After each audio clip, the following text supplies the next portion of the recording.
Hey guys, welcome back to the Mind Body broadcast with Austin and Marty. And today we're going to do uh, part two of our, I don't know, what do you want to call it? The Rona Yeah, 2020. do it. Yeah, exactly.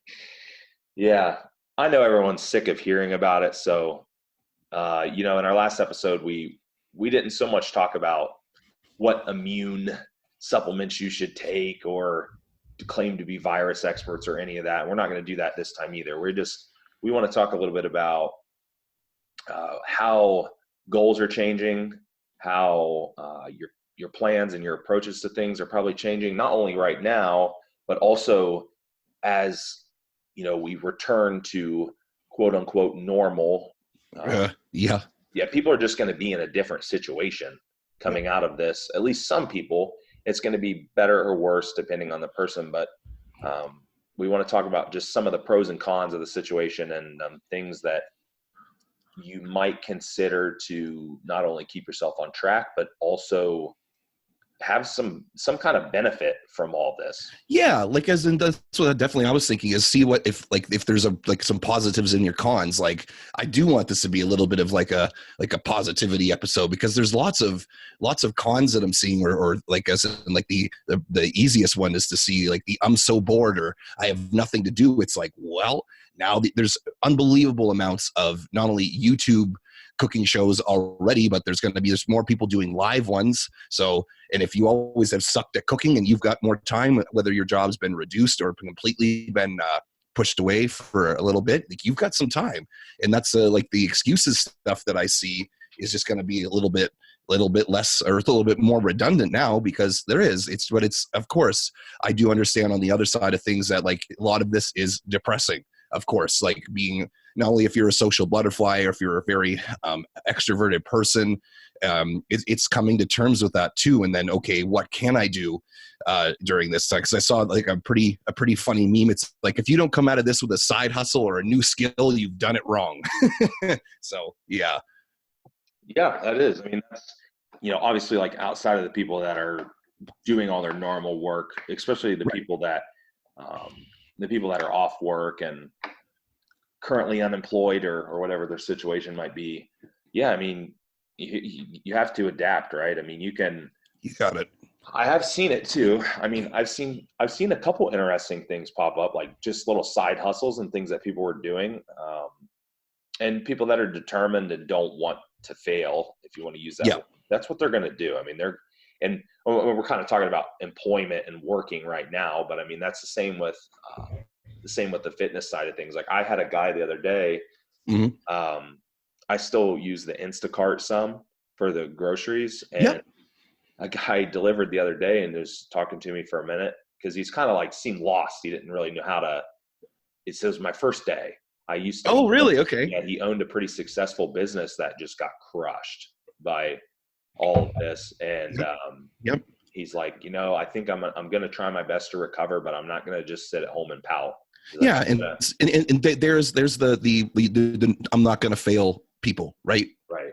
So, he was out trying to make a little extra money on the side to be able to just keep things afloat while all this kind of unfolded, which is cool to see. But it's the same. I mean, it's the same kind of attitude that you can put towards anything. I mean, with fitness, with bodybuilding, you're seeing it online. I mean, you can see if you look at social media, right? Or because that's the easiest way. Of course, social media isn't necessarily give us 100% accurate depiction of everyone, but That's right. But you can see people's demeanor, like how their demeanor changes, right? And just some of it's actually, not to put anyone down, but some of it's actually kind of comical. People that were like so hardcore before, and they're just folding. Yep. Right. Exactly. Now. They're and it is it's really making you look and say like, did I really like doing this, or like, so why are they folding though, right? Are they realizing that they're like to a very, very gigantic extreme, and I'm going way out here, is that like, is this something I was really happy with doing with my life type of thing, right? Especially if you were a very active, seasoned competitor or something like that, and you don't, and then now you're faced with nothing really to do, or if you didn't have a hobby or something, or you can kind of put it together and say, and gain a new hobby or a new skill or something along those lines while this is occurring. And then now you can go back and be just as excited as you were before, if not more amped up to get back to your ideal routine, we'll say. Yeah, you're right. And there's a couple different trains of thought. Like there's some people that they have the, oh, it's no big deal. It's just, well, originally it was just a couple weeks, and that's not the case now. Right. There was the crowd, you're not going to lose muscle in a couple weeks. Just don't train. It's probably going to be good for you anyhow. And yes. They might not have been wrong. They might not have been wrong, but I think, I do think that in the back of a lot of people's minds, they thought that it might last a little bit longer than that. I did. Like, so we should actually timestamp this too here, Ross, and say that this is April 7th, Tuesday, is by the time we're recording this. We're going to put it out here in a little bit, just making sure that everyone knows where we're at in the virus timeline, we'll call it. Right. Yeah. So April 7th here in Ohio, they put in a stay-at-home order. Well, actually, even before they put in the stay-at-home order, the gyms closed, which was which would have been probably 3 weeks ago. Okay. And we currently have a stay-at-home order in place through this month. Okay, so the rate right now they're saying right until the end of April at the latest for you guys. Well, that's what they're saying. Okay, it could update, but I'm saying like that's the current right. What do you call it? Lifestyle or whatever. Yeah, we'll see. So that's obviously a lot longer than 2 weeks. So the whole idea of just don't do anything and relax, it'll help you. That you're getting past that point probably when you're getting into like the 2 month range. Yeah, absolutely. Outside of, unless you're Jay Cutler or Ronnie Coleman at their prime, who did take a month or 6 weeks off after they won the Olympia, I don't think you're going to have that necessity of recovery time now. No, and you probably don't really have the luxury of not doing anything for that long and getting away with it. No.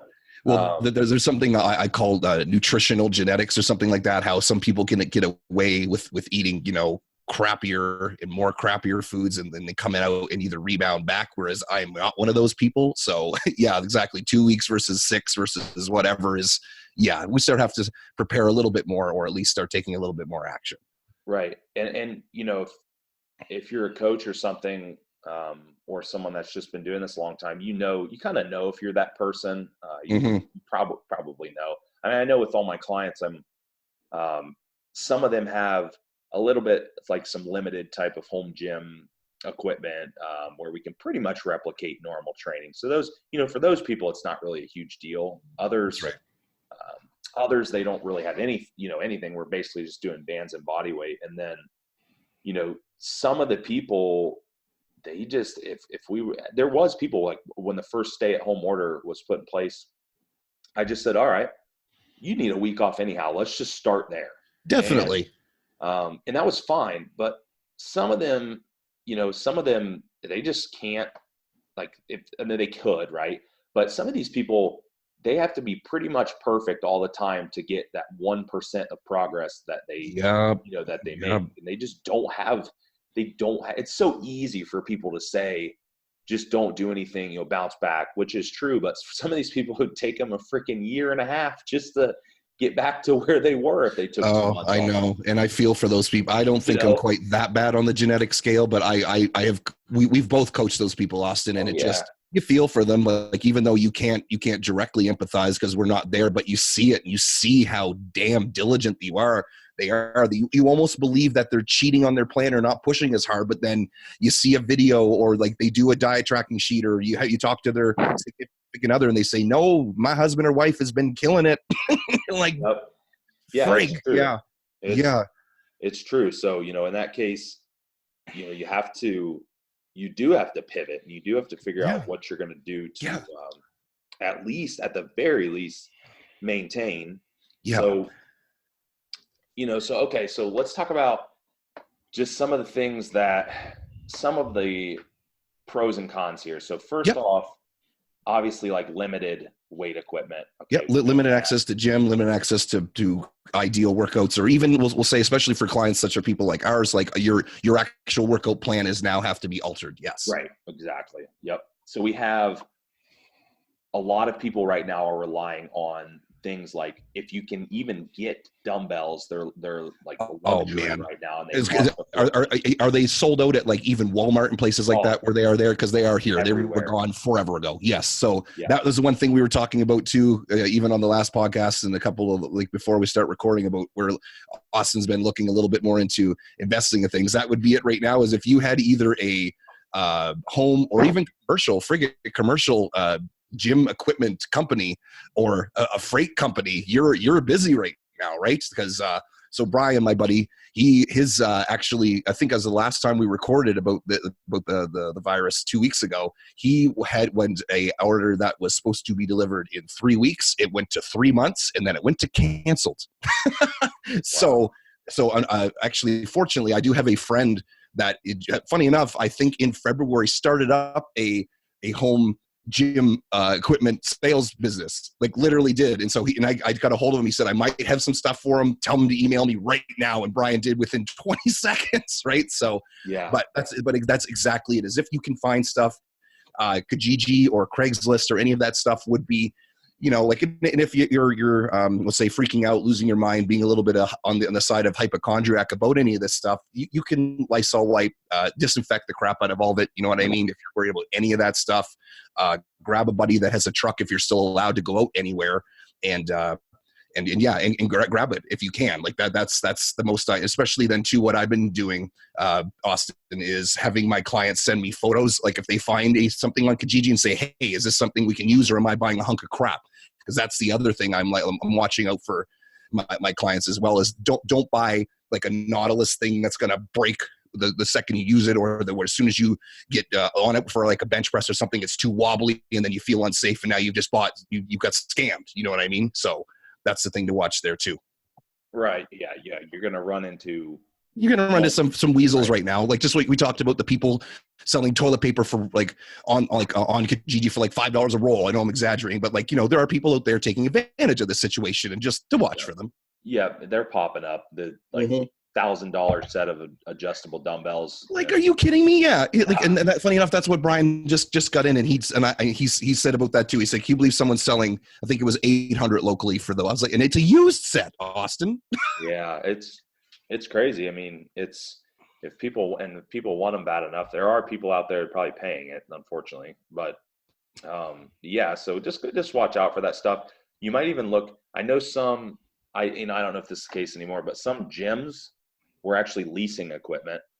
Yes, and you know what? And here's what's even cooler. So I know he doesn't listen to this podcast, but I got to give a shout out to one of my buddies that actually got my career started in fitness at his supplement store, and introduced me to the owner of the gym that I was a personal trainer at for years. Big Rob Friss from Iron City Gym in Red Deer is loaning. He's just basically making people sign them up, but he's loaning it out for free.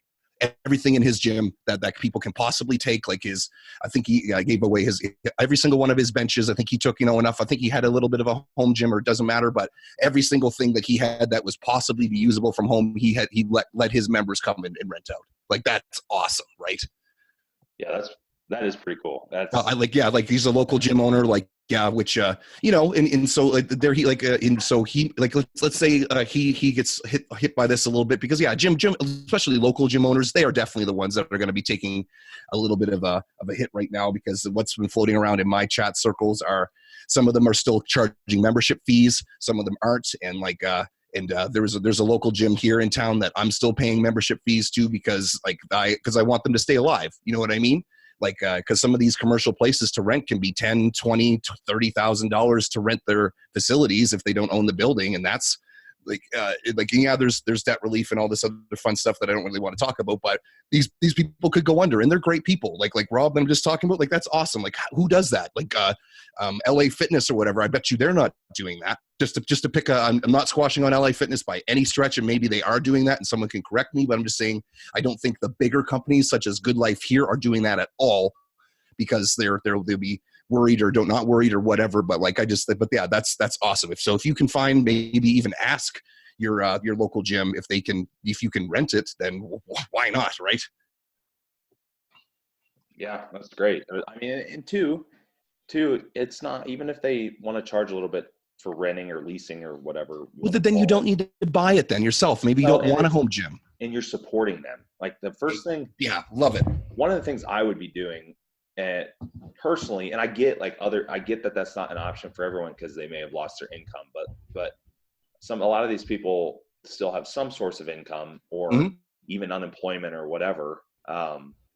They think about it. You could contact the gym that you normally go to and maybe rent out a couple things, a bench and, whatever, just a few things to get you by, and it helps them out, and you're going to have a gym to go back to.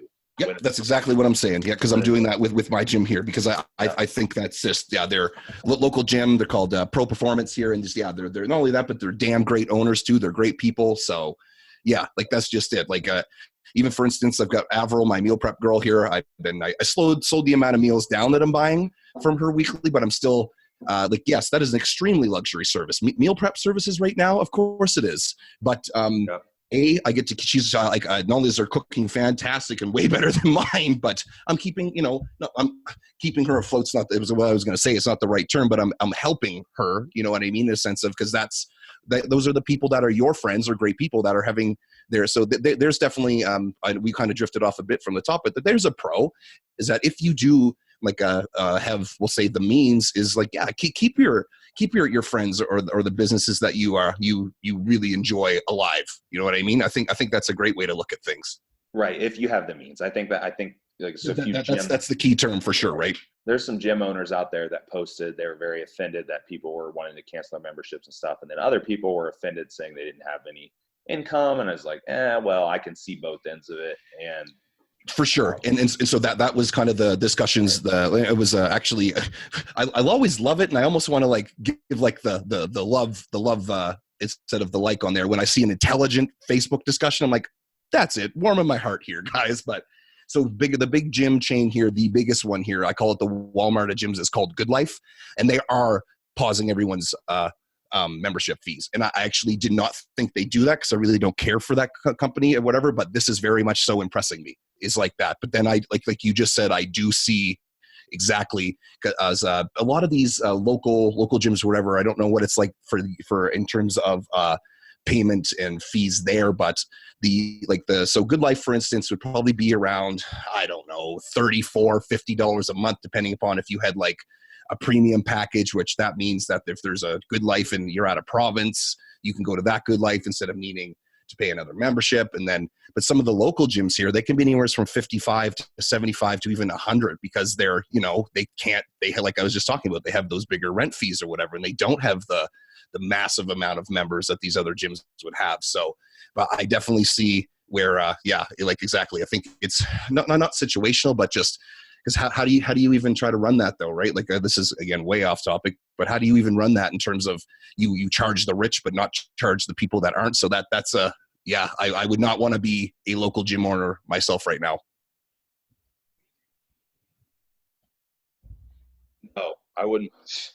I wouldn't want to own anything that got shut down. And anything that's a non-essential service, even restaurants here, which you can even do that too if you've got a local restaurant you really care for. But a lot of the that was one of the newer things too. Oh, and I should mention that really quickly too, because you mentioned that where you were talking about just how different it is depending upon where you're at. So here in Alberta, Canada, the last time we would have had a podcast about this, I think I mentioned that any gathering over 50 has to be canceled and things such as that. But now it went from 50. And so that would have been, I think, either the 21st or something like that of March is when we had that podcast, Austin, something like that. Either way. So in about the 2 weeks time frame, it's gone from 50 to 15 to 5. You can't have a gathering now more than 5. So they're really kind of locking down on that kind of stuff. And some other essential businesses are completely gone. As of the last recording too, there were some bodybuilding shows in June that were still up and going. And I really do like this too, that the bodybuilding organizations here that I know and I care about they have shut down their competitions. And because I think it would be really shitty of them to keep this going, because for a contest prep, it is beyond not ideal unless you had a very equipped home gym to keep going for your contest prep right now, because not having that access to ideal workouts, you are going to come out of this like not looking how you could. And so let's say people that have access to great home gyms, they're going to be the ones winning the bodybuilding show, whereas Joe and Linda, blue collar worker, that go to Good Life or whatever, and that's their only source of. And so let's say what I'm trying to say here is that if they were going to be winning the bodybuilding show, and now Joe Money is winning the bodybuilding show just because he has a gym, that's not fair. So I really do enjoy that they are pushing the shows back or whatever, and not just keeping the shows open for the friggin' 100, 150, whatever fee to run the show or whatever. And so, yeah, that's one thing that's definitely been different now too, is that, the June shows I know of have been canceled as well. Well, and honestly, their overhead probably would have been more than their entry fee that they made anyhow. So I think so. If they lacked a bunch of entries and stuff, their overhead probably wouldn't even have been covered. So and people don't want to, anyone that has any pride, they don't want to like tarnish their reputation of having, whatever their show is about. Right. So yeah, that's not surprising. I know a bunch of people that said, oh, it's such and such show got postponed and it'll be going on in April, and then it was May. I'm like, don't count on it. It probably won't. Oh, definitely not. No. if it's in May. So what I'm talking about, those are I think one of the shows was June 15th or whatever the weekend that would be, and one of the shows was June 30th or whatever weekend that would be, and they're canceling those ones. Like, yeah, I would not count on it at all. No, definitely not. So, okay. All right. Let's talk about kind of current landscape, like goals. Yep. So obviously a lot of people were in contest prep just because of the time of year. Now those people had to change their goals. Some people were some people that weren't in contest prep that were just maybe working on general fat loss, or other people that were maybe just full-blown off season. Well, vacation, going somewhere hot, you know what I mean? Or yeah. Anyone that was utilizing the gym is going to be impacted anyhow. So 100%.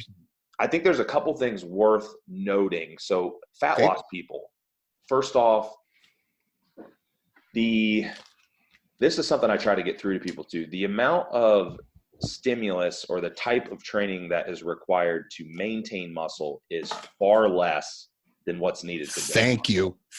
So perfect. Keep going with this. Awesome. Yeah, it's the amount of stimulus to your nervous system and to your muscular system needed to just maintain your muscle tissue isn't nearly what it takes to build new tissue. So all those people that are freaking out about tons of muscle loss, well, first off, it usually takes, at least based on the research and just based on looking at actual muscle tissue atrophy and research, it takes a couple weeks or more to even really start losing actual muscle tissue if you just don't do anything at all. It's going to say that's without any training at friggin' all. Right. If you don't do anything. So another thing worth pointing out is there are a couple different types of stimulus that can help with muscle hypertrophy, or just that are beneficial to training muscles. One would be tension, of course,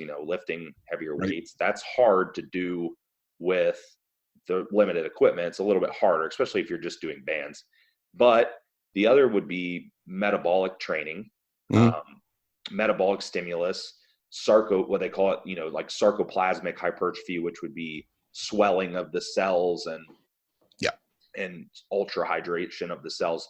That you can definitely attain that through band training, and maybe dumbbells if you have them. But yes, I mean, first off, there is different types of stimulus. There's no reason that you can't at least maintain tissue, at least. Yep.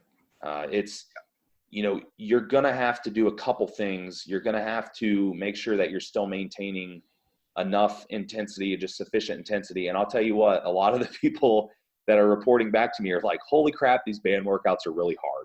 They are, because there's such a freaking switch from what they usually do. Yeah. Oh my gosh, I'm so sore. And, so we're doing a couple things, we're maybe establishing a better neural connection, like a better mind muscle connection, because Oh gosh, yes, the bands right, are perfect for that. right.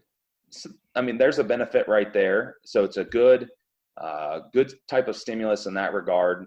It's plenty to maintain. It's probably plenty to maintain tissue. You're definitely, driving nutrients and stuff into the tissue, getting good pumps and all that. So you can also volume. Volume is also another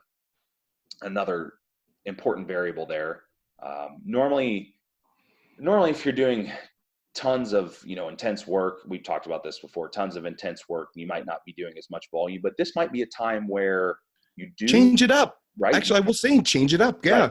That maybe perhaps you do add a little bit of volume. So I'll give you an example. I took my like some of my clients that were doing a little more of a low to moderate volume, more progressive overload type of programming.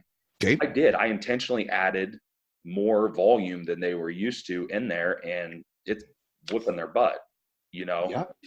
Uh, Well, I mean, like one of the things I remember hearing about that way back in the day, it's like if you've been doing, like we'll say a classic low would be not going into something powerlifting, let's say 5 rep, then to let's say like 12, maybe 15. Go do a set of 20 to 25 squats, and you tell me how you feel if you even make it, right? So that just to prove to your point there is that as soon as you switch up that forever, and like and here's a little side note too about this stuff, which I'm sure I know, of course, you know this, but it's soreness is not indicative of a good workout ever, really. And I mean that ever. So like, and I say that to almost every client that if you are perpetually sore after your first kind of 2 weeks of doing the same ish kind of program, like not necessarily exact same exercise, but let's say your chest volume, whatever is the same, is that's not a good thing. Especially if you are a trained athlete and you are always perpetually sore, that means that something is wrong. Either you are doing too much, your sleep sucks, your recovery sucks, your food sucks, something's going on. So when do people get sore? When you alter something. So it's just like you're talking about here, which is perfect, is that because I'll full on admit I'm a nutbag with the soreness. I like being sore. I'm pretty sure you do too, just because it's a feeling that we weirdos that love the gym love to feel. Most people do not want to go out and about their day and go, I can't wait to feel like a beat up piece of crap tomorrow. So when you are sore after these new band workouts, that is great, especially if you're sore inside of the desired muscles. Because I will tell you, there was some stuff with bands I was doing, especially because I was a person that never, and I mean that, never felt shoulder soreness. I never had DOMS, delayed onset muscle soreness in my shoulders ever. But when I switched to bands, all of a sudden it was in there. And just like you talked about, like the mind to muscle connection, the neuromuscular connection, this is going to be the way to maybe figure it out here. So this is the time, like not necessarily hire a coach or whatever, but try out some band workouts or whatever, and you go, holy crap, this is smoking my rear delts more than anything else. Because I will tell you, and again, I'm going to pump him up as always, John Meadows and his rear delt band stuff, that changed my shoulder, not only my shoulder look, but it changed my shoulder technique, and it also changed my outlook on bands. I'll tell you that. There's going to be people coming out of here that won't believe the power of bands, and you'll be able to sneak them into your workout, and it's all of a sudden now you're going to come out of it. So here's a massive pro for you. You're going to come out of this with some new knowledge that's going to probably improve your physique like you would never have known if you didn't have this opportunity. Right. Yeah. I mean, there's definitely benefit in feeling the muscle, in terms of just establishing a better connection. That's a great benefit. You can take that with you. Yeah. It's like you're doing a whole new unit on activation work, which is perfect. Never going to be, that's never not going to be beneficial. If someone comes out of that regretting doing that, like doing the activation stuff, they need a talking to. Sure. Absolutely. I agree. And it's not, and again, like I said, I mean, a lot of the people that I've been working with so far, they're not saying that it's necessarily easy. Yeah, it's different. But it's not easy. And there are other benefits as well. I think one of the other benefits would probably be that it is less taxing on your CNS to train that way. Yeah. So you can kind of still get good stimulus, and the CNS, working your CNS is also kind of an important thing too, because if you work your CNS and it has to adapt, it kind of helps tell your body, hey, we need to gain muscle to adapt to this demand. which is fine. But as everyone knows, you also can't beat your CNS up indefinitely. So, there's some benefit there for sure.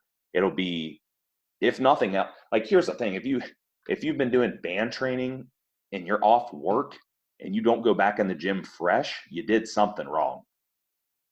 You did. Absolutely. You Yeah. should, like, you did something wrong in there, that you should be pretty fresh and ready to go once you get back with no muscle loss as well. Yeah. And that's what that's the one biggest thing I've been saying right now is a great time to switch to fat loss. If you were any kind of if you're in maintenance phase, cool. But if you're in a bulking phase now, unless you've got that full equipped gym, now is not the time. What do you think?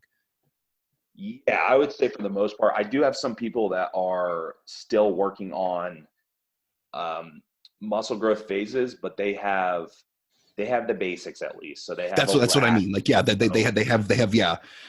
So you know what? I even say that. So let's say to our people that are listening, what would you deem necessary to continue with a bulking / muscle gain phase? What would you need at your house to really be able to do that effectively and not switch to something like I'm talking about, a fat loss phase?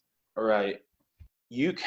It's okay. So you still get good stimulus from the bands, right? But if you're especially if you're somebody like that's relatively strong, and then you drop the load considerably like that, it's probably not going to be very beneficial towards muscle growth. So, I bet you if you took the right type of person, like if I took someone that was newer and maybe not super strong yet, you could still gain muscle with bands for sure, no doubt. Mm-hmm. But your more seasoned people, they're going to need some iron. They're going to need something that they can put some weight on, put some tension on. So barbell, if the barbell would work. I mean, you don't even have to have a barbell. You could use dumbbells, but anything that would allow tension like that, at a minimum, a barbell and or dumbbells and just some weights for your barbell. And I mean, you could still probably gain muscle that way. It would just be a very simple program. I know what I'm doing with a lot of people is I'm doing more. Well, one of the cool things is it is very limited, so it's making us potentially do different exercises that they don't do that often. There's no machine work or anything like that. Yes. So we're kind of starting from scratch. So for example, if we're doing a leg routine and they just have a rack, they don't even say they don't have a power rack, maybe no power rack. They just have like a bench press rack type thing. Yep. And a barbell and maybe some dumbbells at most. Well, we can still work with that. We can do some type of front squat, or we can do like goblet squats with the dumbbells. For sure. Those, we can still overload all that stuff. I'm using, if we're really, really limited and we're still trying to gain muscle, I'm using things that you can still progress on, but require less overall loads. Like one of them, I'll use things like cluster sets, where sure. The nice thing about a cluster set is you can still progress week to week. So let's say you would do a cluster set of, we'll do a cluster set of lunges in place. So we'll do 4 one leg and 4 the other leg, kind of like the muscle round style. Sure. Yep. Okay, that's great. It doesn't require a ton of weight because you're going to get fatigued, but the next week, maybe add 5 pounds to it. Now you've just done 5 pounds for 24 more reps.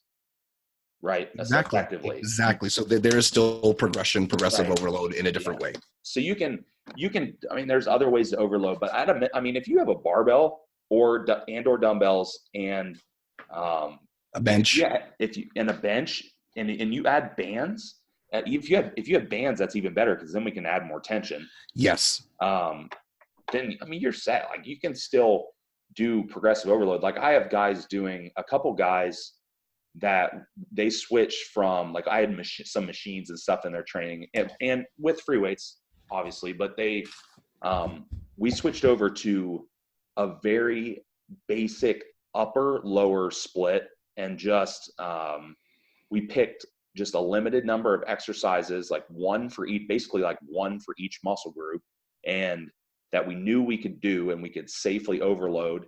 And that's what they're doing week to week. And the nice thing about that is this isn't going to be this isn't a permanent thing. So there's no reason that for 2 months, I bet you they progress every single week.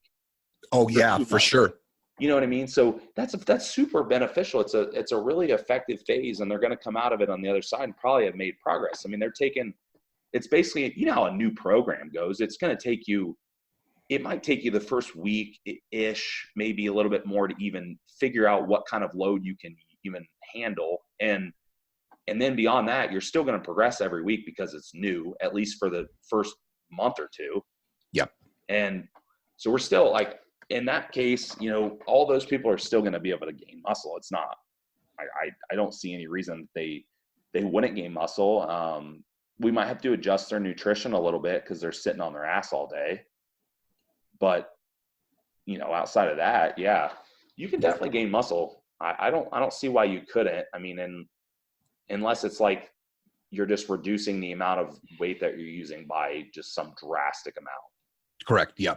Because so I'll give a shout out. We were just talking to each other 2 days ago. So my buddy Jay, he very, very strong guy, big fella, probably roughly your size, and he has he got some stuff off Kijiji there. He got a bench, he got a barbell, but it's just enough weight to have I think 225 or something on the bar, and the dude can easily bench more than that and lift on some lifts more than that. But we set him up with the reverse band stuff and the increasing band stuff, right? Like that's it right there. Because if you've never done a bench press with the band around the bottom of the bench and you hook it up on either side, or you do that even with dumbbells, especially if you've never done banded leg press, you want to talk about not only humbling you in terms of what you could do for weight, but being able to jack the weight up without having actual physical more weight to put on. There it is, right there. Right. Adding bands, like I said, if you take any of that minimal equipment and then you also have access to a couple different size bands, you're set. I mean, you can you do whatever you need to do, and you shouldn't have a problem. I mean, I've been also just doing some body weight thing. It's cool though too. I think it is cool because you can do some different stuff that, yeah, it's not fancy, but you just haven't done it in a long time. Or absolutely. I could give you an example. I was doing a routine for someone the other day, and I was trying to figure out, they really are working on the arm growth, right? And trying to figure out okay, their elbows were kind of bothering them they had the little bit of dumbbell equipment, but they couldn't really do overhead dumbbell extension type stuff. It's just hurting their elbows. They didn't have any of their normal tricep stuff, like their cables or machines or anything like that. So they were at home and their significant other was there. So like, well, you know what? Have them just load a bunch of shit on your lap and do dips off the side of your stairs or something. Oh man, I think like putting textbooks and stuff on there for whatever. load. Yeah, anything. Yeah. I said fine. So you know what they ended up doing was they ended up using 50 and 60 pound bags of pet food. That's too funny. One of my girls was literally just using a big huge box of cat litter and doing doing chops that you'd use a medicine ball for abs and things So there you go. There, if you got a pet, you have it made right now potentially. Yeah, you can get those big ass bags of pet food that weigh 50, monsters, 50, dog food. 60, yeah, sometimes 80 pounds if you get the really really big ones. We've got some 40 kilogram ones here. So yeah, those are 100. Yeah. There you go. Yeah, so there's lots of ways. There's lots of ways to create tension. I mean, obviously, like that, you can squat with stuff like that too. I literally have people doing. Once I figured that out, it's like, okay, that makes sense. So I told kibble squats. Right. I told one of my other clients, I was like, okay, we're gonna do a front squat / goblet squat / I don't even I guess it's kind of like a Zercher squat because you hold it with your arms. Yeah. With bags of pet food. So you watch. You're going to come up with new exercise here. Also, you're going to have the Zercher kibble squat. You're going to have the goblet kibble squat. Yeah. Yeah. So it's definitely possible, and I think it's a good I think it's maybe a good way for people to um, become more in touch with their body and mechanics and figuring out 1000%. Yeah. how different things work. And I know it's like at first, yeah, it was a huge pain in the butt. You had to reprogram basically everyone Hmm. almost. And yeah, that's obviously a lot of extra work, but I had someone the other day, I just redid their program, and I was actually sitting there thinking of all kinds of cool stuff that I could have them do. And, Absolutely. and then when we got through it, they went through it the first week. They said, man, you just nailed everything. Felt so good. Yep. Um, Yep. so yeah, it's not like training wise, especially, I don't think that there's any reason that, like Marty said, definitely if you're more limited, fat loss phases are going to be, just because you can maintain the tissue, fat loss phase is probably going to be the way to go. Yeah, I mean, and no one, like pretty much nobody is going to not benefit from getting a little bit leaner and then going back to the gym with a better starting point. Yeah. Probably gonna be all Show right. me someone that's not going to benefit from that, right? Right. For the most part, that's going to be pretty beneficial. So that's always an option. I think nutrition, though, I think we should talk about that a Oh, little. 100%. Yep. So cons are, and I'll say this too, because I got some, especially for the different states, the cons are right now that food is limited, sadly. I know that one girl that I was talking to in Tennessee has not had fresh produce or fresh meat available to her in quite some time. So that's definitely going to be a shock to your routine if you usually buy fresh chicken breasts, fresh steak, fresh whatever. It's like you were talking about where you were. I know you said that fish was still available, but here in Canada, unfortunately, a couple of places have been price gouging, and that's not making me happy. So I don't really want to talk about that too much. But there is more availability of the fresh stuff like that, because I'm also seeing a lot of recommendations of like buy everything that's non-perishable. I'm like, well, yeah, if it comes to like let's say literally you go to the store and there is nothing fresh available, okay, we'll look at that right now. But if you can get, like, especially people with deep freezes are winning right now big time. My parents have a massive deep freeze and a massive second fridge at their house, and they're like, and they asked me what to grab, and they grabbed it, and here we are. But then but yeah, so that's definitely something that is a con potentially, is if you don't have fresh access to fresh stuff, then you can have to potentially go into frozen chicken breasts or frozen lean burgers or whatever. And but definitely for nutrition, it's not going to change a lot in terms of what you're able to access to. But I bet you this is where you were going to be going, Austin, is that your NEAT is down. So what is NEAT is your non-exercise activity thermogenesis, which basically means everything you do that isn't scheduled or part of your program. Like as in cardio, when you have on your program 4 times a week of 60 minutes of walking, that is a scheduled activity. Or if you have basketball 3 times a week that now you can't do, that is a scheduled activity potentially. But non-exercise stuff is we're talking about how you walk to the train and take the train to your work, or you are walking the kids to school and now you don't do that anymore. So everyone, like for instance, when I went from being a personal trainer down to being solely an online home coach, I used my iPhone, and you can do this with a Fitbit or whatever as well. But I had my iPhone on me, and my steps, like my step counter went down so dramatically. And I want to put a dramatic emphasis on this, is that is going to affect you way more than you, like, say, stopping a cardio. For instance, I have nurses, I have anyone that's like, we'll say above, I've got some farmers that are above 15,000 steps per day that are now they're down to, let's say, 2,000 to 5,000, which is very low. That's going to impact your caloric requirements way more than, like, we'll say, dropping a cardio session or two. Yeah, so I kind of a cool note on that. I took, so a lot of the people, I do have people that I'll use primarily step count with, especially if they, for sure, especially like, how easily accessible they are now, right? If they vary, especially for people that vary a lot day to Mhm. day, because if we have a step count goal, at least the weeks are more consistent. Some people that are super consistent, we just use time cardio. It's fine. That works okay. Obviously, people have been doing it for a gajillion years. So you can do it that way as well. But what I was going to say is, I I do have those people that were doing timed cardio sessions that their knee changed so much that I'm like, look, we're going to have to switch you over to steps.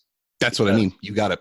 Yeah. So, we switched over to steps, and obviously it was just a little bit easier for me to track things and manipulate things a little bit more closely. And funny enough, this was a cool thing that I saw, and I guess it's somewhat related to nutrition, but it's also, I guess it's kind of cardio related as well. But I had 2 people now that they have been locked down or, stay at home order going on their 3rd week. And holy shit. Okay. yeah, so they were really having a really hard time with body fat loss. And I had a strong suspicion that they were just overly stressed. And they were overly emotionally, but also just physically. They had very physically demanding jobs, and they just weren't, I'm not knocking them. They know who they are.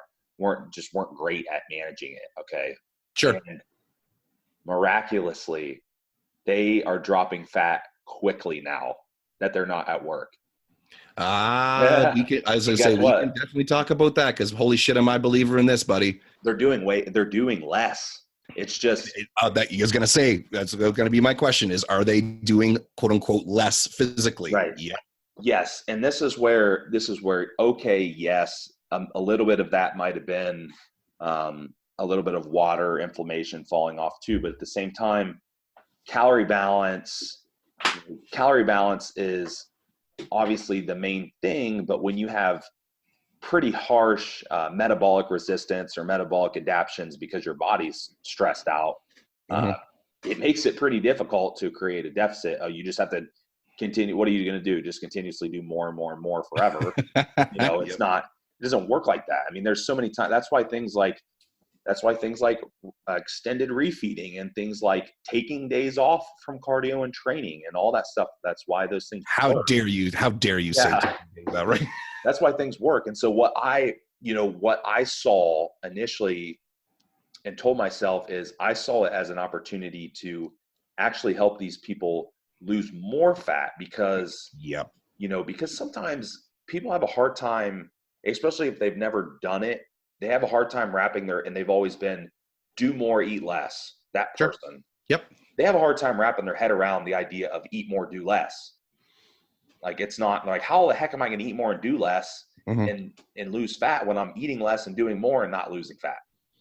I have been shot or at least been shot at for sharing a lot of my views on that, because I don't share them in, like, we'll say, the wrong circles, just because it's going to go over their heads or over their ability to, say, critical think or even keep an open mind. But I will tell you, if your happiness, mental state, psychological state, emotional state is not where it should be, let's put it this way, I've seen people be so stressed out with either, you name it, job, relationship, family, pick it, losing their job, whatever, which is happening right now. And that is what's screwing up their fat loss, even if they are on point.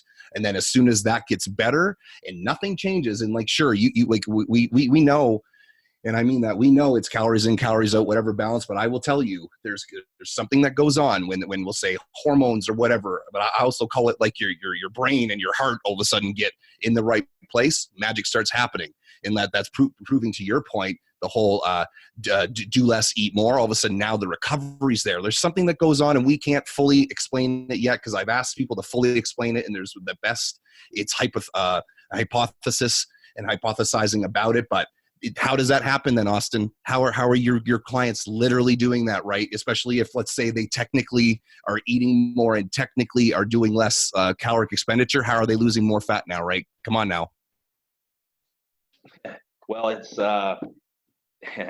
this is where I definitely won't make comments on people that post on Facebook that say that calorie balance is the only thing.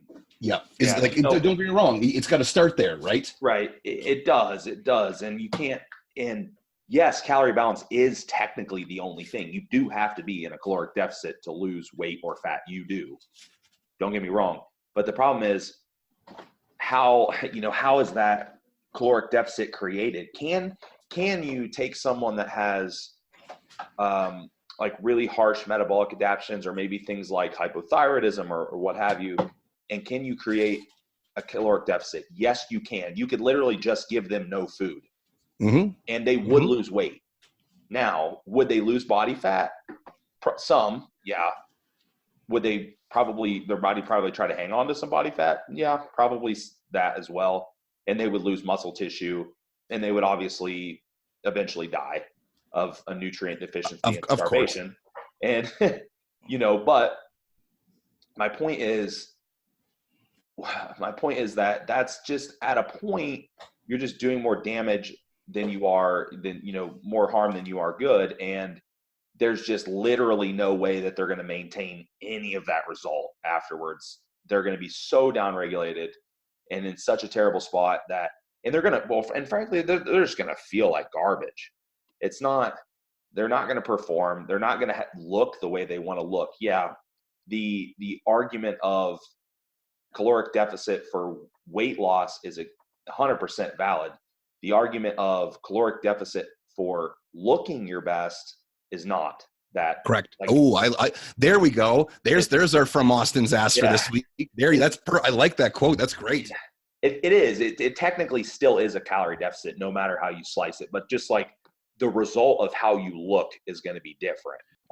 Because that's exactly it, is that if you were then, let's say, either not nourishing, we'll say, your metabolism, or you potentially had a thyroid that was being smacked around too long, and then you up your food, and then that starts going again, and that's going to in turn be what actually causes the caloric burn to be higher. So especially for people that have been, say, perpetual dieters, or have been doing a calorie deficit for too long, or even as coaches, potentially we don't know just how much their job smacks them around. Maybe they say they have a physical job and we go, oh, okay, when really they're burning how much more? Because that's the one thing that cardio machines are very funny with. When you grab a hold of the handles and they're saying, you're burning this many calories. I'm like, you aren't plugged into my exact metabolism.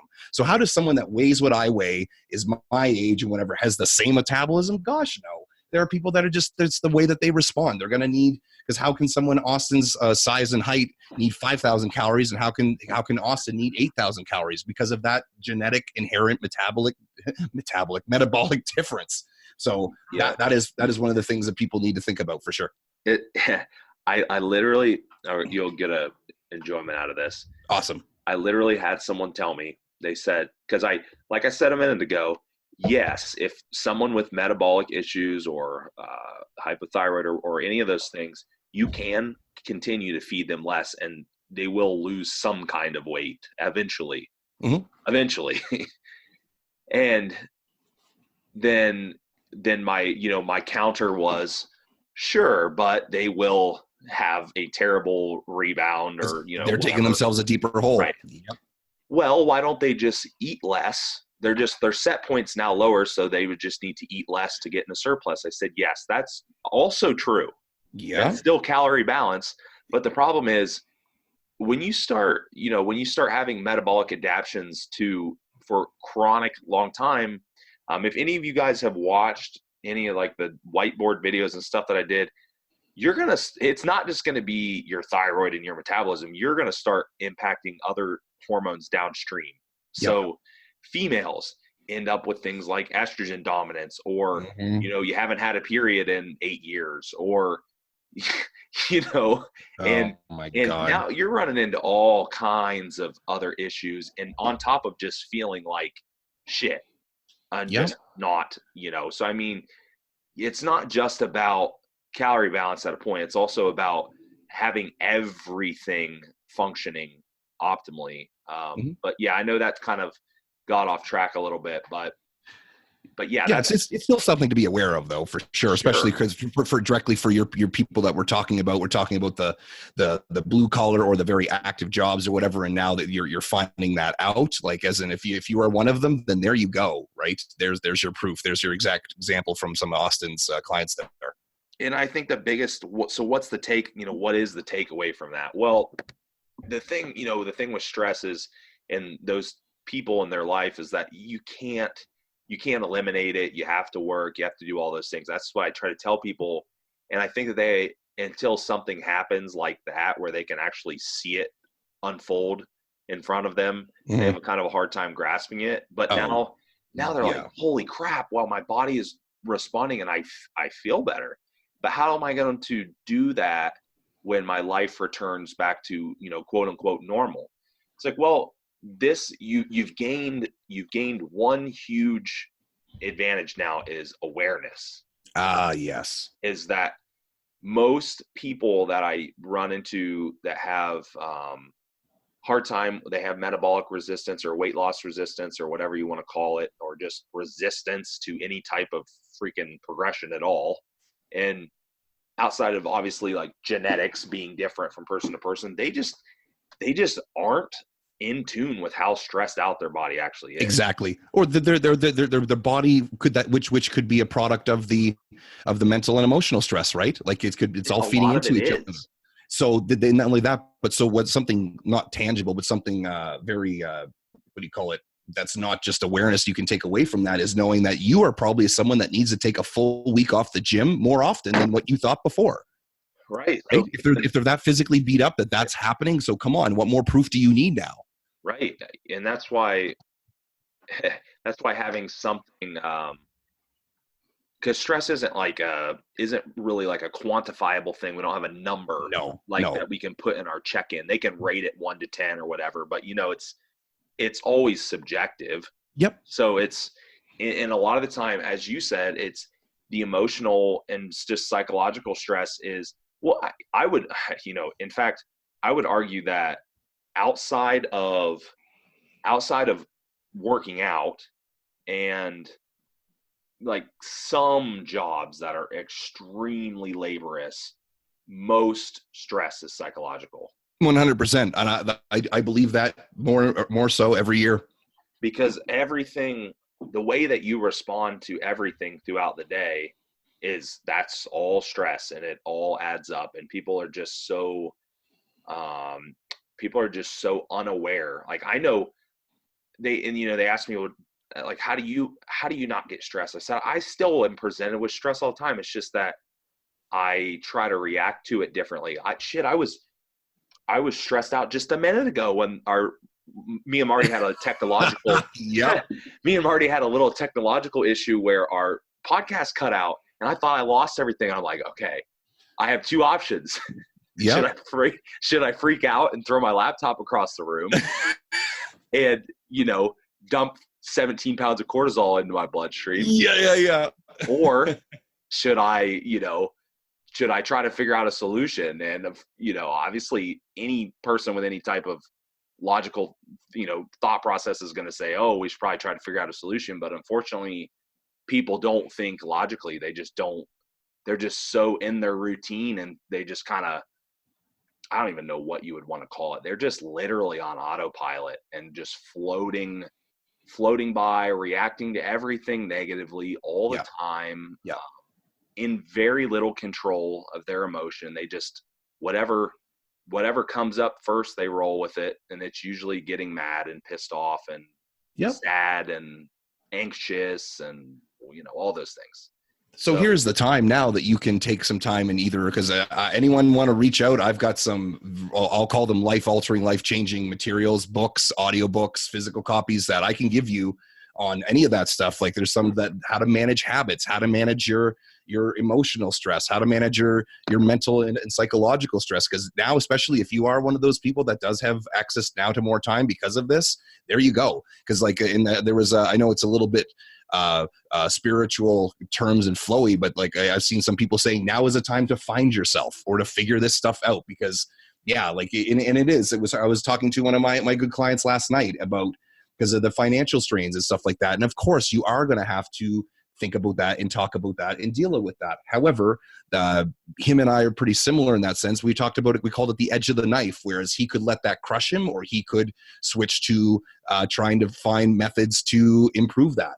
And so that's just it. And if you are, unfortunately, and I do mean that, unfortunately, very unaware of your emotional and psychological self, or being self-aware, then maybe you won't look into that. But maybe you listen to this and you think, wow, okay, damn, a lot of those things that they said are kind of maybe occurring to me, or I never thought about taking the time to do that right now, because you've got the time.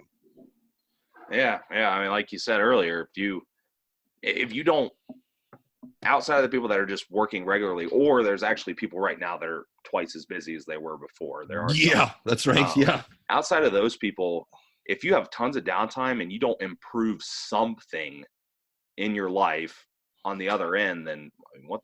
Well, you just got no excuse right now, like especially for the time thing. You know, I know other people that are. I'm just bored out of my mind. Yeah, I know if I, as busy as I am, if I literally, it went from 100 to 0, I wouldn't even know what the heck to do, but I would quickly figure out something productive to do. Yeah. And then keeping too on the topic of the pros and cons of nutrition, we'll go jump back to that, because I just thought about this, is that I say some word vomit right there. Awesome. There we go. Tripping on over all the 5 million things I need to say all at once. Right. I went to the liquor store myself, because I do have social drinks here and there sometimes. And then looking around the store, it looked like almost like Walmart in a sense of like the shelves were raided. And I was like, so I grabbed the bottle of gin that I usually have that lasts me for however long, and said to the guy at the front, said, "How's sales been?" And he said, "Every day but yesterday," and this would have been 10 days post lockdown or quarantine, said every day but yesterday has beaten New Year's Eve sales. So that's what I'm saying is that's how many people right now are going out and buying booze. And what do people do to relieve stress or to have fun? They drink, right? And even if they're by themselves right now, unfortunately, there are going to be some people coming out of here with a little bit of an alcohol problem. I'm just being serious. I'm not putting anyone down or not judging at all. Well, but what I'm saying is you can recognize this too, right? Like, in other words, sure, like woe is me, like a little bit of a pity party to begin with, but then it's up to you to, like, we'll say, smarten up in a sense, right? And then so that if you know that if you do have any kind of issues with this stuff, this is not me by any means telling you what to do as a psychologist or whatever. This is just me being able to pay attention to trends about what people do when they're left to their own devices and they don't have any kind of hobbies or fulfillment going on in their life. You will look to these simple pleasures to, we'll say, escape or do whatever. And so some other examples of the simple pleasures are, of course, gambling, shopping. So some people might all of a sudden, before you know it, they develop an online shopping addiction, either develop it out of thin air or they develop it more so.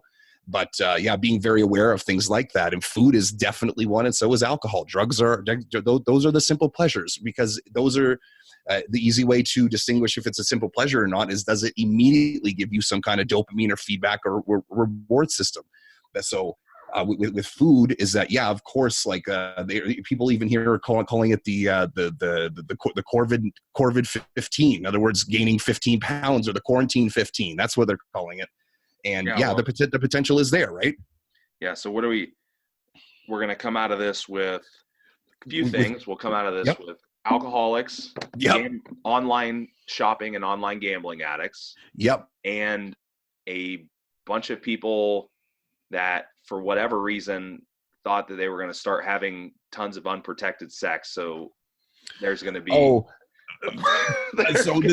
as a side note of that, and like I'll retain this for now. I still have never used an online dating app just because I'm terrified of them for whatever reason. But I have had some buddies that have told me that right now they are offering like half off of the subscription services, or are offering like double swipes or whatever, because people aren't going out and having, I don't know, maybe the stats are not there. Maybe people are sneaking out in a sense, but apparently the online dating apps are getting clogged with the amount of users right now, because it's either, what else are you going to do? You're going to go and swipe left or swipe right, right? So I love that you said that. It's funny. It's funny to me. It's like, you know what? And this isn't a joke either, is that there probably will be, let's see, what are we in? April. So between March, April, May, around that time frame, give it 9 months, there'd probably be a bunch of kids popping up because people were self-isolated. I've already had someone say that. Whatever 9 months is from now, let's see if that's when we're going to have a baby boom. It probably will happen, but it also made me think, someone said, my mind works, I'm kind of analytical. I'm like, okay, but if that's true, did people have like really bad relationships with their spouses before where they were never intimate? I don't see why they wouldn't. You know what I'm saying? You get where I'm going with this. So maybe staying at home, and I see it on Facebook. People are like, "Oh, I'm about ready to and they're putting murder shit my out public. husband. I'm about ready to murder my husband or murder my wife or kill all my kids. I'm like, damn, maybe my wife was just home for 2 weeks and it didn't bother me at all. She actually helped me with some stuff that I needed. Perfect. There you go. To do. And she doesn't, she could be home all the time, but wouldn't bother me a bit. I enjoy her company. So I'm like, man, damn, some of these people should, maybe that's something they need to work on. Yep, absolutely. Funny enough, like girl I've been seeing, we ended up picking up different types of card games. We like, just picking up stuff like that. We found a couple new video games that we don't mind playing, and or sorry, that we didn't know, and just so stuff like that, right? Like it's, but it is, and there's especially out here. There's lots of I'll call it work away, where people will work in the oil field. And they'll have like the really wacky shifts, like as in 7 days work, 2 days off, or even there's more extremes all the way up to 21 days on and 4 days off. And a lot of them are so used to that routine of not having their significant other around at home, let alone they know that when they're going to go back to work, or they're only home for a certain bit, that now they don't know what to do. So this is not going to turn into Marty and Austin's relationship advice guide here, but it's like being aware of that could possibly help. I don't know. Yeah. We did a podcast on relationships, so go back and that would definitely be the one to take a look at. But now is definitely the wackier time, right? And so, hey, let's promote fitness. Is that now maybe this is when you can embark on a fitness routine together? Because how hard is it for the majority of people to have their significant other eating like crap in front of them while they're trying to either stick to a plan or start a plan, right? So maybe I will give some advice: is be supportive of your spouse in their damn fitness routine. Yeah, it is. You're right. It's this could be, but I guess I don't know. I guess the takeaway is that there's pros, and we said pros and cons. The pros is there's 1,000,001 things that you can probably improve on. So there's and that's not to say that you can't give yourself a little bit of a break. Like if you just want to relax one day or something, that's fine. I mean, that's of course. Like that's probably going to also benefit you, but being bored out of your mind the whole time, it seems like just a giant waste of time. Well, I remember there was a quote I heard a long time ago, and I don't know where it was from, but it said, "To be bored is to be boring." So it's we have the internet, folks. You know what I mean? Like, I'm not saying all you do is go ahead. What I was going to say too, you want to talk about anxiety and depression and shit. Just sit there and let your mind work. Oh, exactly. Catastrophize, right?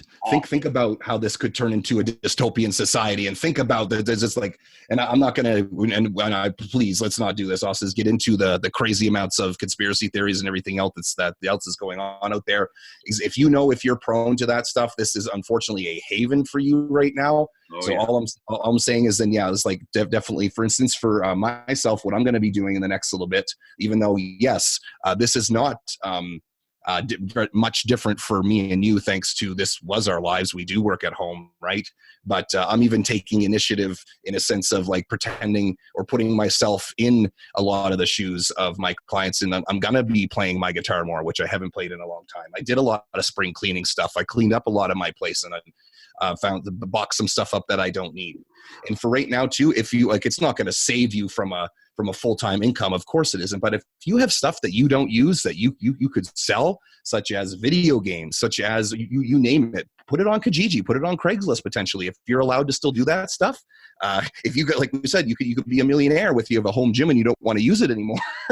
But like, that is like there's lots of stuff to do. I know that my one of my clients sold their iPad and things like that. So there's a way to, at least, it's not going to save you, but I said there's a way to at least, like, not only are you getting some cleaning done, B, you're getting a little bit more money than you would have not had. Yep. So hopefully people, figure it out, come out of this with the new skill. And I mean, there's going to be people that are going to probably come out of this and change professions. That's for sure. Yep. I don't doubt it at all. Like, even like you talked about the gentleman that is now doing the grocery delivery. Yeah. Right. Yep. People are going to have to change. I mean, people are going to have to change. There'll probably be people looking, and even if they don't change, they might be looking for ways to improve their Adapt. business or provide more value. Like That's right. like you and I talked about it a little bit with coaching, and I talked about it with a couple other coaches, is just a lot of the coaches that are good and provide a lot of value for their clients, they're doing okay right now. You got it. Yeah. And there's other ones just getting crushed because they didn't. So people are going to drop them because it's just not a priority. Yeah, you got it. And there's a way too, like you're talking about depression, you're talking about anxiety, you're talking about that.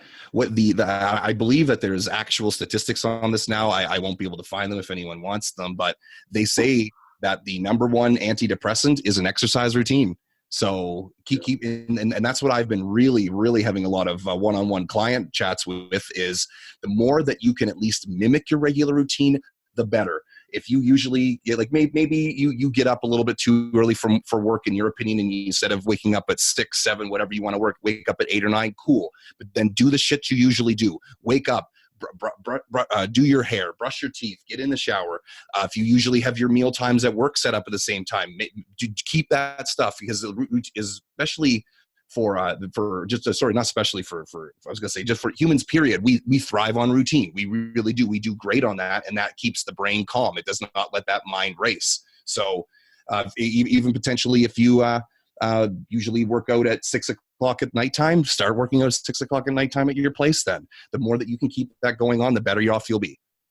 Yeah, I've been telling a lot of people that just keep the routines as best they can. I mean, keep their sleep and wake times. Like you said, if they want to get an extra hour of sleep or something, that's great. Probably going to help. But I will tell you that's the number one thing that my clients are like, I'm sleeping great now. Any of the ones that have reduced work volume, they're like, this is great. So now I know what you're talking about all the time when you say get some more damn sleep. You're right. Yeah. It's, and plus it'll just make it easier to adjust when they go back. So that's exactly it. So then when things do when things do routine to normal, you will not have as much of a shock either, because now you're not going to bed at 2 a.m. and waking up at 2 p.m. when you're going back to your regular 9 to 5 or whatever job you potentially do. It won't be as much of a shock then either. Yep. I agree. I think we covered that pretty well. Bang. That's good. I like that a lot. All right, guys. Well, I guess, yeah, then from Austin and Marty here at the Mind Body Broadcast, we'll catch you next time.